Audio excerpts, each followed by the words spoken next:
चलिए इससे बात करने वाले हैं बीपीसीएल के बारे में। क्वार्टर 2 के नतीजे डिक्लेयर हो चुके हैं और किस तरीके का एक्शन आपको कंपनी के बिजनेस के अंदर देखने को मिल रहा है। दोस्तों आपको बताना चाहूँ कि ये जो क्वार्टर रहा है जुलाई, अगस्त और सितंबर, जो भी कुछ लेखा जोखा था कंपनी का, अब हम सब लोगों के सामने है।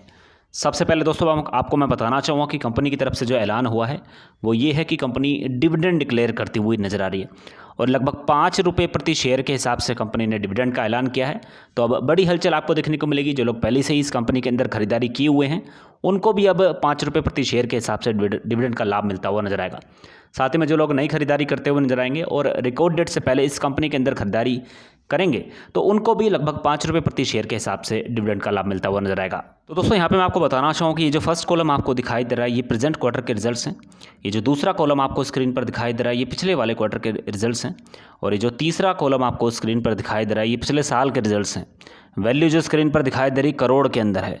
तो शुरुआत करते हैं टोटल इनकम से और आपको बताना चाहूँ कि प्रेजेंट क्वार्टर में लगभग 1,02,596 करोड़ रुपए के आसपास निकल कर आई है और अगर इसकी तुलना आप पिछले वाले क्वार्टर से करें तो लगभग 90,131 करोड़ के आसपास ये वैल्यू हम लोग को दिखाई दे रही थी। तो क्वार्टर ऑन क्वार्टर बेसिस पे टोटल इनकम बढ़ती हुई नजर आ रही है।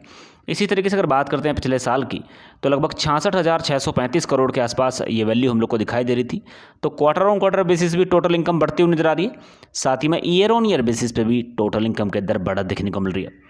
अब बात करते हैं दोस्तों कंपनी के खर्चों के बारे में। तो यहाँ पे मैं आपको बताना चाहूँ कि लगभग 98,983 करोड़ रुपए के आसपास निकल कर आए हैं प्रेजेंट क्वार्टर में और अगर पिछले वाला क्वार्टर देखें तो लगभग 88,319 करोड़ के आसपास ये वैल्यू हम लोग को दिखाई दे रही थी। तो क्वार्टर ऑन क्वार्टर बेसिस पे खर्चे बढ़ते हुए नजर आ रहे हैं और अगर बात की जाए पिछले साल की तो लगभग 62,239 करोड़ के आसपास ये वैल्यू निकल कर आ रही थी। तो देखिए यहाँ पे खर्चे overall quarter on quarter basis साथ ही में ईयर ऑन ईयर बेसिस पे हम लोग को बढ़ते हुए नजर आ रहे हैं। अब देखिए बात करते हैं दोस्तों मुनाफे की। तो कितना प्रॉफिट इस बार ये कंपनी जनरेट करती हुई नजर आई है। तो लगभग 3200 करोड़ का प्रॉफिट दिखाई दे रहा है प्रेजेंट क्वार्टर में और अगर पिछले वाला क्वार्टर देखें तो लगभग 2872 करोड़ रुपए के आसपास निकल कर आ रहा था। तो क्वार्टर ऑन क्वार्टर बेसिस से कंपनी का प्रॉफिट बढ़ता हुआ नजर आ रहा है। इसी तरीके से अगर बात की जाए पिछले साल की तो लगभग 2589 करोड़ के आसपास था। तो वहाँ से भी अगर देखा जाए तो इसके अंदर तेजी हम लोग को देखने को मिल रही है। तो इस बार कंपनी का जो प्रॉफिट है वो overall quarter on quarter basis साथ ही में ईयर ऑन ईयर बेसिस पे हम लोग को बढ़ता हुआ नजर आ रहा है। साथ में दोस्तों बताना चाहूँ कि अगर अर्निंग पर शेयर की स्थिति देखें तो उसके अंदर भी क्वार्टर ऑन क्वार्टर बेसिस पे उछाल देखने को मिल रहा है और ईयर ऑन ईयर बेसिस पे भी उछाल देखने को मिल रहा है। यहाँ पे अगर सेल्स ग्रोथ की बात की जाए तो मैं आपको बताना चाहूँगा जो परसेंटेज 9.99% के आसपास प्रेजेंट क्वार्टर में आपको दिखाई दे रही है। पिछले साल देखा जाए तो नेगेटिव दिखाई दे रही थी, लेकिन अगर क्वार्टर ऑन क्वार्टर बेसिस पे देखें तो इसके अंदर हम लोग को यहाँ पे गिरावट भी देखने को मिल रही है। और अगर एक्सपोर्ट सेल्स की बात करते हैं तो ये क्वार्टर ऑन क्वार्टर बेसिस पे यहाँ पे बढ़ती हुई नजर आ रही है।